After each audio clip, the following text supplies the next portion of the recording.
concreto, con Benjamin Janssens, ya mostramos en Instagram el cambio tan rápido que hizo en su cuerpo, que se produjo, y queríamos intentar ir un poco más fino y saber cómo se ha conseguido ese cambio. Entonces teníamos tres objetivos principales. El primero era incrementar la masa muscular. ¿Por qué? Porque su IMC era muy inferior al de otros jugadores, ¿vale? Aunque él es un jugador exterior, no es un jugador interior, en cualquier contacto, en cualquier tipo de acción en la que tenía que chocar con otros jugadores, tenía mucha desventaja, no solo contra jugadores interiores, sino también contra jugadores exteriores, y sobre todo sentía muy poca estabilidad en los contactos, especialmente cuando acababa cerca de la canasta. Otro objetivo que teníamos era aumentar la potencia, algo que casi siempre se da en los juegos de baloncesto. Casi todos quieren tener mejor salto vertical y horizontal y un mejor primer paso para que esto les dé ventajas en un montón de situaciones que se dan en el juego. Entonces estos son los tres objetivos principales. Algo que hay que intentar saber o hay que intentar hacer entender a los jugadores es que no se pueden tener 10 objetivos, 20 objetivos. Hay que intentar tener 2, 3, como mucho 4 objetivos y que nunca estén en contradicción. Es decir, imaginaos, por ejemplo, que el objetivo 1 fuese este, el de la masa muscular, y el objetivo 2 que fuese perder grasa. Esos van totalmente en contra, y aunque se puede dar en gente muy poco entrenada o en gente que tiene sobrepeso, se puede perder grasa y ganar masa muscular a la vez, porque se crea un déficit calórico y la energía conseguida a través de la oxidación de esas grasas puede nutrir el crecimiento muscular, pero en cualquier persona con una composición corporal medianamente aceptable y sobre todo si ya está entrenada es prácticamente imposible, y en el caso de que se dé va a ser totalmente subóptimo. De hecho es que no queremos ni siquiera dieta normocalórica, como explicaremos a continuación. Entonces, pocos objetivos y que estén alineados, o por lo menos que no sean contradictorios y que no creen interferencias entre ellos, ¿vale? Vamos a hablar de forma muy breve qué puntos principales tocamos para mejorar cada uno de esos puntos, ¿vale? Entonces, tenemos aquí 3 puntos clave para mejorar el incremento de la masa muscular. ¿Qué es lo que hicimos? En primer lugar, yo le propuse a Benjamin, y él estaba muy motivado y lo hizo sin ningún problema, hacerse análisis. Es muy importante saber, por ejemplo, cómo están diferentes nutrientes. Es muy complicado crecer si los precursores, o más bien, si los precursores de la testosterona, como el colesterol, están muy bajos, o si diferentes nutrientes como el zinc o como el magnesio están muy bajos. Entonces lo ideal era conocerlo, como lo hicimos. Su testosterona estaba en niveles óptimos, en un rango adecuado y saludable, y diferentes nutrientes estaban casi todos en rango óptimo, pero por ejemplo el zinc está bastante bajo y cerca del límite de no ser suficiente. Como sabemos que el zinc tiene diferentes implicaciones, diferentes beneficios para el rendimiento y en especial para la construcción de músculo, para la masa muscular, le propusimos la toma de un suplemento de zinc durante ciertas semanas. A continuación, ¿qué hicimos? Controlar con una app. Nosotros utilizamos Fat Secret. Pues se puede utilizar Fat Secret, MyFitnessPal, la que queráis. Simplemente le propuse durante una semana, y él lo hizo muy bien todos los días, cuantificar todo lo que comía. Cualquier cosa que ingiriese con calorías, ya fuese bebida o comida, lo tenía que cuantificar, intentar pesarlo si era posible y si no estimarlo. Por ejemplo, si él comía 50 gramos de... si él compraba 500 gramos de pechuga de pollo y comía más o menos la mitad, pues ponía 250. Si era 240 o era 260, no pasa nada. Realmente lo que queremos es saber un poco el rango que estaba de calorías y el rango que estaba de proteínas. ¿Por qué? Porque si sabemos que con esa cantidad de calorías y de proteínas no está creciendo, seguramente haya que ir al rango superior, o de una, o de otra, o de las dos, para conseguir ese objetivo. Entonces, una vez que supimos dónde estaba su punto débil o dónde estaba su punto normocalórico, elevamos calorías en torno a 500, 400, 500 al día de superávit, y pusimos las proteínas en torno a 1,8. Le dije mínimo 1,8. Si estás en 2, 2,2, no pasa nada. Realmente hay muchos estudios y no hay ningún problema por tomar más proteínas. No es necesario, estando en superávit, no es necesario más de 1,8, pero no pasa nada si te vas a 1,9, a 2, a 2,1. Entonces le dije mínimo 1,8. Si te vas a 2, no pasa nada. Entre 1,8 y 2. Y lo que hicimos obviamente es, en el tren superior, centrarnos mucho en la hipertrofia, pues progresivamente con un carácter de esfuerzo cada vez mayor, es decir, con menos repeticiones en la recámara, llegando más cerca del fallo muscular. No hace falta llegar al fallo muscular en sí, no hace falta fallar, y de hecho prácticamente nunca fallábamos. Simplemente se le proponía ir de a lo mejor un RIR 4 a un RIR 1 y en unas ocasiones un RIR 0, es decir, no llegar al fallo, pero saber que no te queda ninguna más en la recámara, es decir, tú paras la repetición antes de fallar. ¿Vale?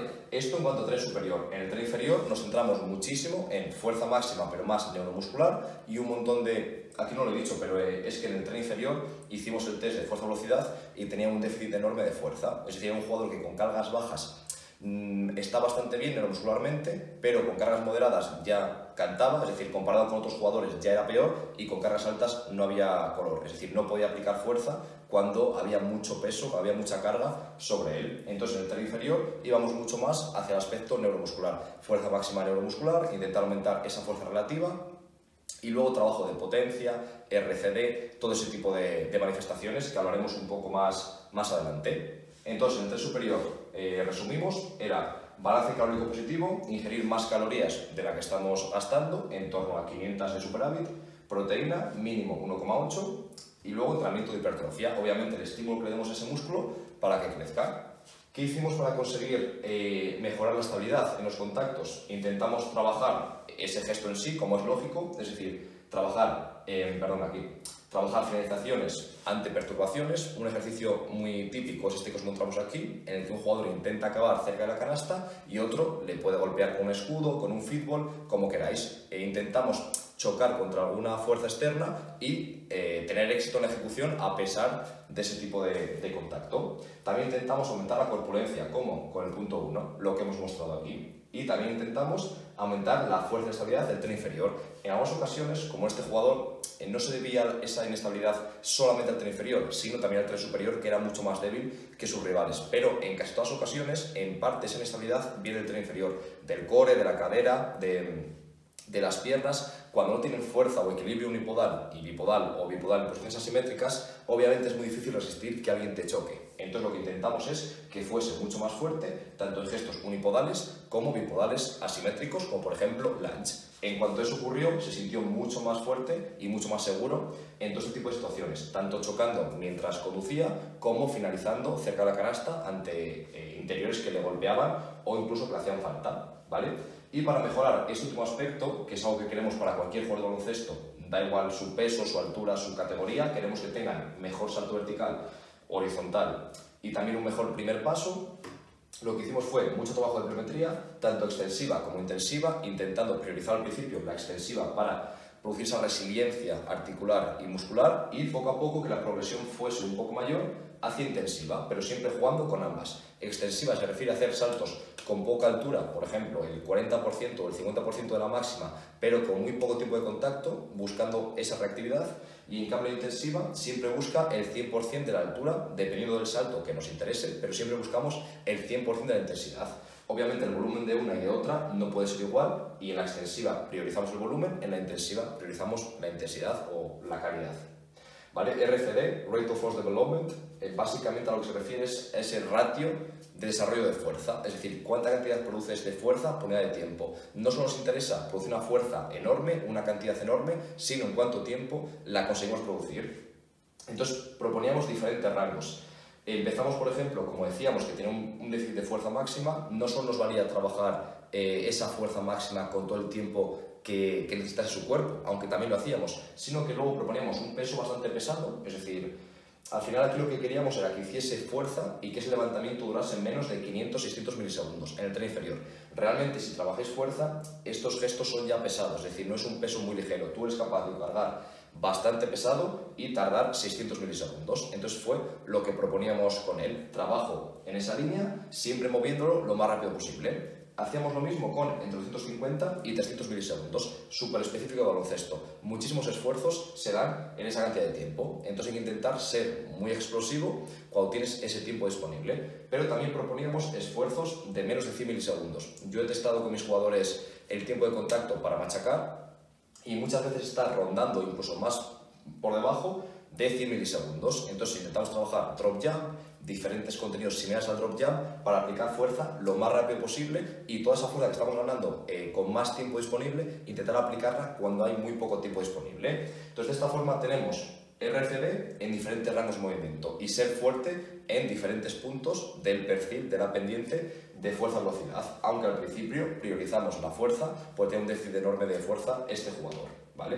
Y por último, algo que es importante obviamente es no trabajar solamente este RCD en gestos más analíticos, como un split búlgaro, por ejemplo, como un lunge, como en la yo-yo o la polea cónica, sino también RCD en movimientos específicos. La polea cónica ya nos da algún gesto más parecido al gesto real de competición del partido, pero aún así hay que intentar trabajar gestos reales. Aquí, por ejemplo, os mostramos pues, un primer paso con banda elástica y con balón. Podemos añadir toma de decisión y se pueden añadir muchos otros. Podéis jugar con bandas elásticas, con el peso corporal, con balón medicinal, con la inercia propia del cuerpo. Pero hay que intentar no quedarse solamente en el trabajo analítico, sino llegar a movimientos específicos.